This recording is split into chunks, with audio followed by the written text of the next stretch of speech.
আচ্ছা দিদি, আয়ো ভেতরে আয়ো। কইরা যে ভুরু প্লাক করলাম এনে, তোমার পার্লারে ভুরু প্লাক করাওনি? ভুরু প্লাক আমার এনে সবই করি। আয়ো এনে আয়ো বউ। আচ্ছা ভুরু প্লাক কত করা হ?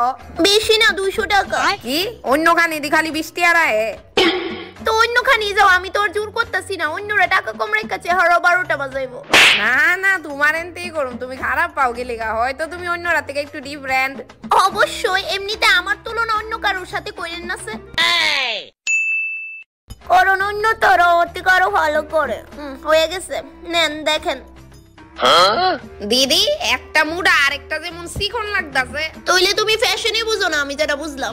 ও এটা ফ্যাশন। আর নই তো গীতা, তুমি দেখো আমি কইয়া দিলাম। তোমারে সবাই জিগাইবো কইতে বুড়ো প্লাক করছো, তুমি আবার কইয়া দিও না এনতে যে কইরা গেছো। উমা কেরে? তারপর ভিড় লেগে যেত কেন আমার পার্লারে, আমি এত কাস্টমার হ্যান্ডেল কেমনে করব? ও বুঝছি এবার। নো তোমার 200 টাকা। থ্যাংক ইউ, আবার আয়ো